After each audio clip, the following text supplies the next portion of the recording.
Minas Gerais, que disse que a gente começou o programa pensando nela. Sônia, um beijo pra você, meu amor. Obrigada pelo carinho, pela audiência, viu? Olha, eu preciso te perguntar sobre esse adolescente. Já não tão adolescente, eu fui primeiro estagiária e depois fui contratada como jornalista. E eu me lembro que o primeiro salário que eu recebi, eu ainda não apresentava esse programa, não tinha todas as informações. Eu gastei inteirinho, tudo que eu podia. Até o último tostão e nem era tanto assim, né? Mas a pergunta que eu faço é, o adolescente, ele pode ser bem inconsequente se não for orientado com relação às questões financeiras, né? Mas é simples, o jovem, o adolescente, ele vem de uma estrutura de... Pegou o primeiro dinheiro, papai e mamãe gastou. Depois ele vai para 7, 10 anos, mesada. Um tema Na minha importante. época, eu vou contar o estágio, eu recebia R$350. Imagina, de repente, ser contratado e eu quis gastar tudo, né? Lógico, porque você aprendeu os hábitos de consumo e não os hábitos de poupança. Mas isso é 10 anos, tá, gente? Era outra Não, realidade, mas né? o jovem hoje, você sabe que já em pesquisas comprovadas, o jovem hoje, eles estão na liderança da inadimplência. Sério? Sério. Nós temos, de que faixa etária a gente está falando? Nós estamos falando de 16 a 25 anos. Gente... Nós estamos falando do jovem aprendiz e do estagiário, aquele que pega o primeiro salário, a primeira ouvindo, bolsa. Igor? Né? Gente... E isso tem sido realmente muito importante para que a gente possa corrigir a causa. E a causa do problema está na ausência de educação financeira. Se os pais são desorganizados financeiramente, os filhos serão. Não necessariamente. Não Com necessariamente. a intervenção, não. Com a intervenção, não. Mas o que é importante é que o papai às vezes fala, filho, economiza. Só que ele, papai e mamãe, não economizaram, não tiveram essa disciplina e hábitos que foram adquiridos durante a própria casa, de papai comprar às vezes financiados, que é preciso porque não teve poupança, ele também vai entrar na mesma linha de pensamento. Então, é preciso que o jovem guarde pelo menos 50% a 60% do valor que ele recebe do seu ganho o primeiro salário. Vai falar, não, como? Mas como vai guardar? Como? Simples. Qual o compromisso desse jovem antes de trabalhar? Nenhum. Né? Tudo bem, tem jovem que ajuda o papai, mamãe. Que é necessário, realmente. Okay. Só que é o seguinte, a grande maioria, infelizmente, ainda não ajudam, ou por questões do papai ter condições de assumir a casa, né? Nos primeiros anos em que eu trabalhei, no último eu precisei, mas nos primeiros anos eu nem a faculdade precisava ajudar a pagar. Então, o dinheiro eu gastava todo comigo, né? Então, esse ponto de gastar tudo é igual a uma mesada que você dá para uma criança. Você ensina, a mesada é um instrumento de educação financeira? Se for dado 50% do que a criança consome e outros 50% deveria ser para sonhos, desejos, objetivos. Já das crianças? Já das crianças. Tipo, quer comprar um videogame, tem que guardar dessa mesada? Sem dúvida, ela precisa... Como que ela vai chegar num videogame num preço que é um videogame caro? Mas o papai caro pode ajudar. Não, olha bem, mas seja um videogame, seja uma bola, uma boneca... o pai pode completar e dar uma porcentagem para a criança chegar. Pode ajudar. Ela tem que ter no mínimo 3 sonhos sempre na cabecinha da criança, porque ela começa a entender que se você der R$100 de mesada, ou essa criança vir a consumir por 30 dias, você descobrir quanto ela pede de dinheiro para a mamãe e para o papai, total, R$100, ela pede isso. Então o que você tem que fazer? Vamos trabalhar com R$50 de mesada só, os outros 50 você estimula essa criança, pega a criança e fala assim, quais são os seus 3 sonhos, seus desejos? E papai e mamãe sabem que ela sempre está pedindo isso. Então quanto custa isso? Quanto vamos guardar? Então vamos fazer o seguinte, vamos guardar, eu te dou mais 50 e você começa a guardar para os seus sonhos. E quando encher o cofrinho ou juntar o dinheiro, vai naquela loja e compra mesmo. Joga lá o cofrinho, abre, joga moeda para todo lado, falando assim, eu quero comprar esse meu brinquedo, esse meu presente que eu guardei esse dinheiro. Fala para o gerente da loja, tem que dar um desconto para ele, que ele vai pedir à vista. Então, é o seguinte, eu vim aqui comprar esse presente, à vista eu quero desconto. A criança tem que pegar, segundo momento, dar um cofrinho para ela e falar assim, olha, este dinheiro aqui vai ser para comprar. Essa sobra que vai ser o desconto, já guarda no próximo sonho, que é o próximo cofrinho. Mesada sem sonho é criar uma criança consumista, um jovem consumista e provavelmente inadimplente. Por isso o jovem precisa guardar no mínimo 50% do primeiro salário, do segundo, do terceiro, realizando sonhos. Aí ele começa a entender que pode comprar a casa própria dele antes mesmo de sair da sua casa. O papai às vezes mora de aluguel, mas esse jovem guardando parte do dinheiro dele, ele pode sair da casa dele com a casa quitada, uma casa que financiada em 30 anos, ele pagaria 3 casas, ele pode, em 7 anos, do mesmo valor daquela prestação, daquela própria prestação da casa própria, que pagará 30 anos, guardando os 7 anos, ele comprará à vista em 7 anos. Eu posso fazer uma pergunta a critério de especulação e curiosidade?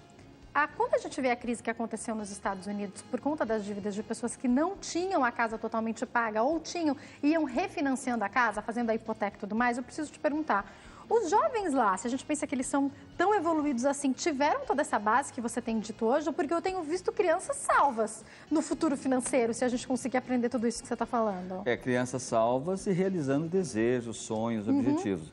Os Estados Unidos teve um problema maior, né? Eles refinanciaram e refinanciaram a mesma casa e subiram um valor acima do normal. O Brasil não. Nós tivemos sim um aumento das casas, dos imóveis, foi acima do normal, um mega aumento, ok? Mas não acredito em aumento mais nos próximos 5, 10 anos. Então, haverá uma estabilidade do próprio imóvel. O imóvel não vai acompanhar mais nem mesmo a inflação, porque ele subiu demais. Também não vai recair tanto assim, não vai cair. Então, mas ele também, com a própria inflação existindo nos próximos anos, vai acontecer uma retração do valor do imóvel. Significa que você poderá ter calma para comprar o seu imóvel. Tenha paciência, começa a poupar, porque vai chegar um momento que a própria inflação, porque o imóvel não será corrigido, o que vai acontecer é que ele vai perder o valor. E aí você pode comprar à vista daqui a alguns anos. Então, se você está poupando, não se desespera porque ficou tudo caro. Continua poupando, né? Esse desespero é que bate nas pessoas e às vezes a família está com a razão. Eu estou pagando R$1.000 de aluguel, Reinaldo, o que eu faço? Se o financiamento dele for igual a R$1.000, compra financiado, não tem problema. Eu sempre falo que estar endividado não é um problema, desde que você tenha autonomia e controle do dinheiro que entra e dinheiro que sai. E saiba que poderá e deverá honrar o seu compromisso da prestação, seja de uma casa, de um carro ou qualquer objeto que você venha comprar.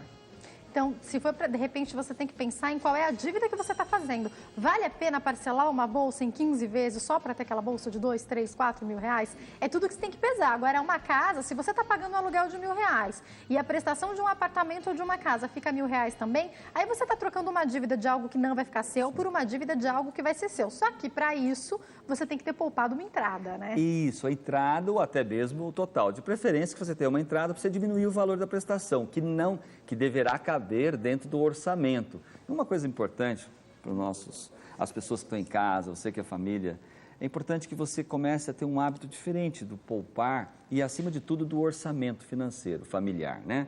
O orçamento, geralmente, a gente que ganha, tira o que gasta e, às vezes, não consegue sobrar dinheiro. É porque você não tem um elemento entre os dois, entre o que você ganha e as despesas. É preciso criar um segundo elemento que chama-se o mais importante que eu vejo na vida de cada um de nós, que são os sonhos e os desejos. É preciso fazer uma faxina, às vezes, financeira mesmo. Onde é que está indo cada centavo no dinheiro? E começar a colocar uma coisa nova entre o que ganha e o que gasta, que chama-se sonhos. Somente quando você foca naquilo que você quer realizar, é que você consegue fazer com que seus sonhos sejam todos eles realizados. Pode reparar, tudo que você, papai e mamãe, focaram, vamos fazer isso, todo mundo junto, família unida, pode ter certeza, tudo acontece. Então é assim que nós temos que ter um orçamento, o que ganha menos os sonhos, primeiro eles, depois vêm as despesas. Isso, Jaqueline, com certeza funciona com já centenas de milhares de pessoas. Então vale a pena conhecer a metodologia de SOP nesse livro Terapia Financeira, que é uma bênção. Está R$ 9,90 esse livro. Você está brincando? Juro. Você lembra que era R$ 29,90. Agora é R$ 9,90 porque nós transformamos em popular. Uau! Significa que você pode acessar as camadas mais necessitadas. Você sabe que a DSOP tem essa missão, né? O objetivo de ajudar as pessoas. Ajudar as pessoas, porque eu não preciso desse dinheiro e nem a minha equipe, nem muito menos os educadores que estão sendo formados. Porque nós estamos querendo fazer a grande missão de levar e disseminar a educação financeira no Brasil por meio desta metodologia. Reinaldo, sabe o que eu queria que você falasse para nós agora? Explicasse para os pais o valor de uma mesada de acordo com a faixa etária das crianças. Ok, vamos lá. Todas as famílias têm um padrão de vida. O que é um padrão de vida? É um custo de vida. É o que a família precisa de dinheiro para ter uma vida sustentável, com qualidade. O que acontece? Nós aprendemos a não administrar nosso dinheiro, significa que o crédito, né, vem e começa a fazer parte do nosso orçamento. E aí eu começo a viver uma vida com um padrão acima. eu preciso voltar ao patamar do meu ganho, ou seja... Limite não é salário. Não é salário. Limite de cartão de crédito, limite de cheque especial, são apenas linhas de créditos que, se bem usadas, principalmente o cartão, não tem problema. Agora, se mal usadas, você vai pagar 12%, 13% ao mês, enquanto que os juros da caderneta de poupança não passa de 6% ao ano. Então, precisa tomar esses cuidados. Qual é o problema da faixa do padrão de vida? É que nós temos que viver sempre abaixo. E aí, viver abaixo significa você olhar para o seu filho e falar, bom, qual é o valor da mesada? Primeiro, vamos fazer... Você está com um apontamento de despesa aí, pega o verdinho aí. Esse é um apontamento de despesas. Por 30 dias, o papai e mamãe vai anotar tudo que essa criança pedir para ela. Tem aqui umas na página 6 tem uma coisa bacana aí que mostra. Na página 6, mais uma. Aí tem um modelinho de como preencher, tá vendo? Esse modelinho, o que acontece? Você tem que anotar por tipo de despesas, cada folhinha dessa, isso é gratuito também na DSOP, pode fazer ou baixar no nosso site gratuitamente. Vai fazer o apontamento por 30 dias. Papai e mamãe registram por 30 dias tudo que a criança pediu. 1 centavo, 10 centavos, R$1. Para ir aqui, até para o chocolate, não importa, tudo. Ela registra tudo. Essa criança tem o João e tem a Maria. O João, total de 30 dias. Teve lá, papai e mamãe sentaram, o João pegou 100. Maria pegou 300, porque Maria gasta mais. Eu não entendi de onde que ele tirou é porque isso, ela falou que gastava mais, vocês lembram? Você falou, não falou? Todo mundo sabe. Gastava mais. Então, 300 Maria, o João 100. O João é novinho, a Maria já tem lá seus 12, 13 anos. Ok. O que aconteceu? Eu vou dar quanto de mesada? Quanto você daria de mesada, Jaque? Para Maria, 300 e para o João 100? Seria esse o caminho, normal? Não pode. Nós temos que pegar só 50%. 350 para Maria e 50 para o João. Esse é o dinheiro, chamar isoladamente... Gente, mas eu com 18 anos ganhava R$350. Como é que eu vou dar tudo isso de mesada para o meu filho? Não está muito, não? 150? Não, eu já estou falando para você 50% do que é o padrão de vida. Cuidado. Entendi. Eu estou falando de uma família classe média, que tem um filho que pede todo dia dinheiro, mamãe e papai me dá... Até aquele lanchinho da escola também conta? Não, lanchinho da escola não. Nós estamos falando daquele lá, você dá para o seu filho ir na escola comer o lanche dele. Não vamos interferir na alimentação do seu filho. Tá. Não. Isso Ele é pode até mais. economizar, comer menos balas, menos chiclete, ok, mas não interfira nisso. Então, do valor que ele gastar, eu dou metade. Então, sempre metade, 50%. Se ele gastou 200 por mês, é 100. Se ele gastou 300, aí você está adequando ao padrão de vida dessa família, quer dizer... Até porque a família também não vai ter dado mais do que poderia. Isso. Então, você vai dar só 50% e o outro 50% está na hora de sentar individualmente com a criança e falar, bom, qual é o seu sonho? Qual é o seu desejo? O que você quer? Lembra aquele videogame? Lembra aquela bola, aquela boneca, aquele presente? Ok, quanto custa? E vamos guardar juntos? Ou você pode guardar. E é interessante, sonho de curto, de médio e de longo prazo. A criança precisa entender tempo. Criança, até 3 meses é curto, médio até 6 meses e longo até 12 meses, ou seja, 1 ano. Para nós, adulto, 1 ano, 10 anos e acima de 10 anos. Mas para a criança, 3 meses, 6 meses e 1 ano. Não vai falar para a criança fazer plano para daqui a 10 anos. Esquece, também, né? Ela não vai querer. Então, você tem que fazer o quê? Esse 50% diluir, né? Dividir entre os 3 sonhos e falar, vamos guardar. E ela começa a entender que eu dei 50 lá, vamos pegar o João, 50 para ele consumir. Ele vai achar que é muito, porque ele nunca pegou tanto dinheiro de uma vez só. Ele vai falar, nossa, papai... João, você já cresceu, você já é um garotão, você já vai ficar um mocinho. E para a menina, Maria, você já é uma jovem, uma mulher, uma menina, já uma moça, né? Sabe o que faz. Você tem que incentivar seus filhos. E quando você faz isso, você está criando neles elementos de responsabilidade. E aí está aqui esse dinheiro para você gastar em 30 dias, para você fazer o que você quiser. Importante você fazer que os 30 dias caibam nesse 50. Por exemplo, daqui 3 meses tem a festa da Maria, ela quer um vestido novo. Pode entrar aí esse dinheiro que ela vai guardar? Depende. Se o papai puder dar o presente do vestido, dê o presente. É uma coisa diferente. Vestido da criança, papai acaba dando mesmo. Mamãe, sim, tem que estar no orçamento. Aquele valor que as crianças pedem, os pais... Eu me lembro da minha mãe, eu ganhava esse valor que eu estou falando para vocês, mas o tanto que ela gastava para cobrir tudo que precisava, né? Esse é o mal, porque, na verdade, vamos supor, aí o papai fala isso, a mamãe fala isso. Aí vai chega e encheu o primeiro cofrinho, R$30 para comprar aquele presente que ele queria, porque ele tão queria. Encheu. Tem que ir na loja já.